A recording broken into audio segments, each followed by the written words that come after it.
Olá, muito boa noite. Essa semana o Acontecência vai falar de um tema muito interessante, a maternidade. Nós vamos dar dica aí para os papais e para as mamães de primeira viagem e tudo o que acontece nesse mundo de bebê. E conosco aqui no nosso sofá, as nossas convidadas sempre muito maravilhosas e queridas. Conosco aqui hoje a Karen Nunes. Na realidade, a Karen está voltando ao programa. Foi um sucesso da outra vez, né, Karen? E está voltando conosco, terapeuta junguiana. Muito obrigada por mais uma vez estar participando aqui. Que coisa gostosa. Aqui do meu lado, Deinha Navarro. Boa noite, Deinha. Boa noite. A Deinha, atriz, mãe, avó e, claro, bisavó. Gente, isso não é bom demais? Bom demais. E do meu lado de cá, Bianca Zanata. Tudo bom, Larissa? Tudo, jornalista, blogueira, gente. Vou ter que falar. Olha o nome do blog. Sheila Mamá. Olha que delícia de nome de blog esse. Tudo das crianças, hein, Bianca? Tudo. Ai, que delícia, gente. Mas tantas coisas para a gente falar desse tema hoje. Eu queria saber, Karen, quando a mulher descobre que ela está grávida, o que acontece nessa cabeça, nesse mundo feminino? Bom, eu sempre me recordo de um professor meu que dizia que toda gravidez passa por um processo de aceitação primeiro, né? Porque nós cultivamos essa ideia de que toda mulher nasceu para ser mãe, mas espera aí, né? O que significa ser mãe? Inclusive, hoje em dia, a gente tem até uma distinção entre o que é a maternidade e o que é a maternagem. A maternidade enquanto a realização da função biológica e a maternagem na dimensão dos cuidados, do afeto, do carinho. Então, o primeiro impacto talvez seja pensar, né? Passar dessa maternagem que muitas de nós já fazem com sobrinhos, né, afilhados, sim, irmãos menores, ou muitas que são educadoras, para essa realização da maternidade que tem essa dimensão biológica. Pode ser um processo de muita alegria, como pode ser um processo também de muita dúvida, de muito assombro. Do ponto de vista psíquico, o que comanda toda a mudança hormonal está nesse conflito, na verdade, né? Porque você está realizando algo que, desde os tempos imemoriais, é um mistério. Então, a concepção da vida. Então, esse mistério vem envolto de todas essas dúvidas, essas alegrias, né, essas projeções, inclusive, porque desde o momento que, né, estou grávida, então, meu filho, minha filha, o nome, a carreira, onde é que vai casar, né?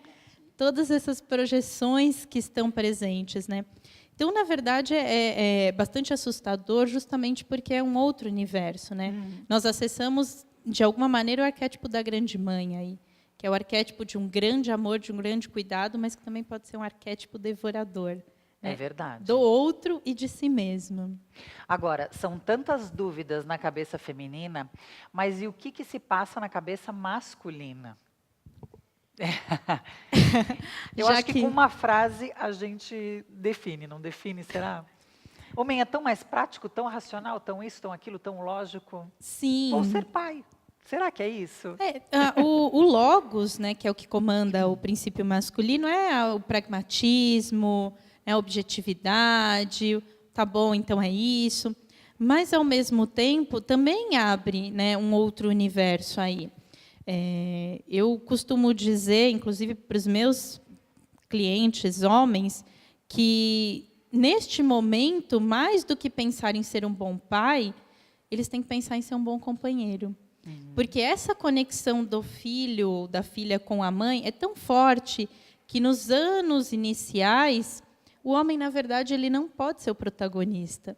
Ele tem que estar ali no apoio, no cuidado com a mulher, que é quem será a protagonista. Isso não significa não se responsabilizar, obviamente. Exatamente.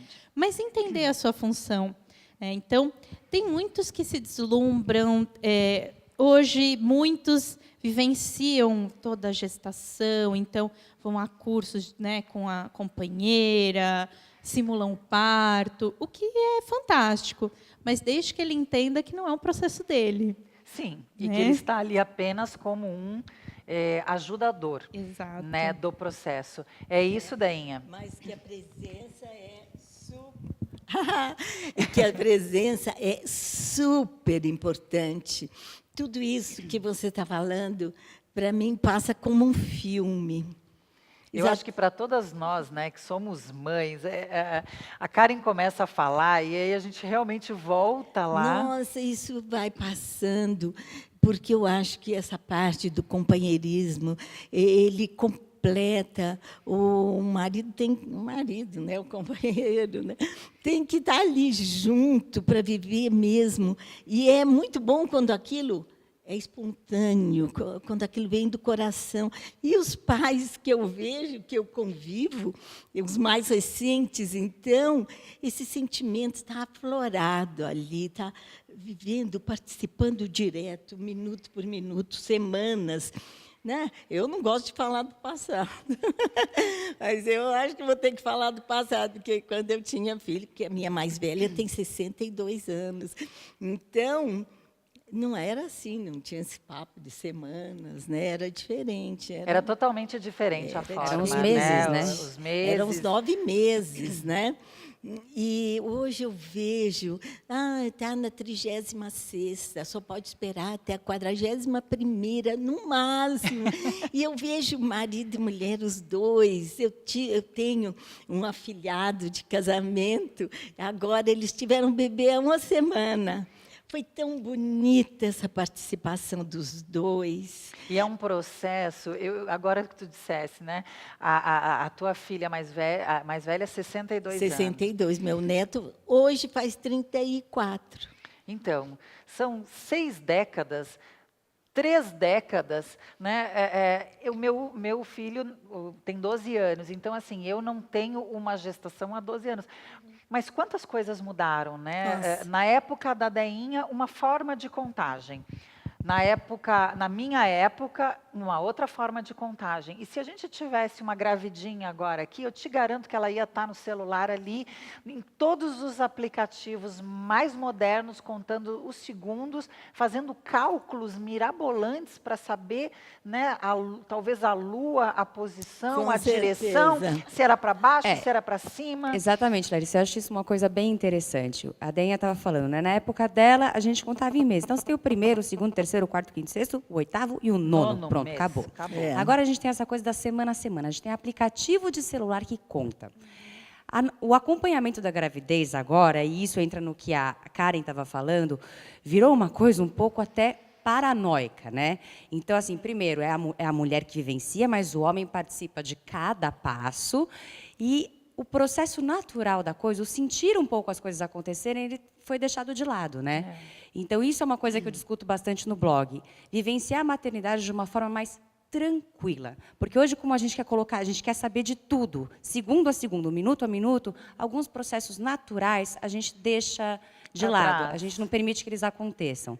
E isso eu acho importante para a gente viver uma gravidez tranquila, tanto o homem quanto a mulher, é a gente vivenciar a coisa de uma forma um pouquinho mais natural, sem querer ser hippie, mas de uma forma um pouco mais natural. Também Larga um acho. pouquinho dessas paranoias de querer viver tudo, segundo a segundo.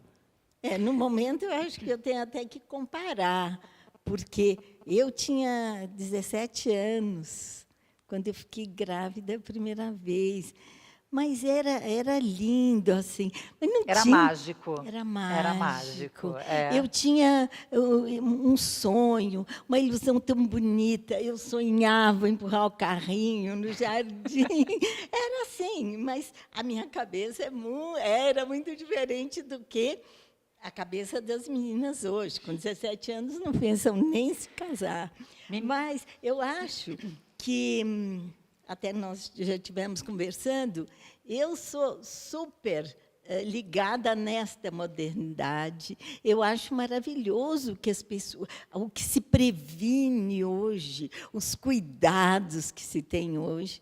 Quando eu tive bebê, nem imaginava. Sabe o que a minha preocupação? Era que meu filho tivesse os 10 dedinhos. Eu me lembro tão bem que o meu marido, ele participou comigo dos 6 partos, dos 6 nascimentos. E quando nasceu a minha primeira filha, ele chegou para mim e falou, Deinha, seu nenê tem os 10 dedinhos. Que delícia. Olha, foi tão bonito, isso para mim não apaga, são 60 e tantos anos, quer dizer que era tanta pureza, tanta... é longe de tanta tecnologia. Longe de tanta mas tecnologia. era o outro lado, né? Hoje eu acho uma maravilha. Eu acompanhei o parto dessa a sequência da gravidez dela. Ele é meu diretor também no Teatro Candé. E a Bruna, eu acompanhei tanto, todos os passos, a expectativa, como foi o parto, ela contando, muito diferente, mas mais seguro, né? Agora a gente vai para aquele nosso break. Na volta, a gente vai falar um pouquinho de parto natural e de parto cesárea. E como que a gente tem que tomar essa decisão dessa hora tão importante. Fica com a gente, a Acontecência volta já já.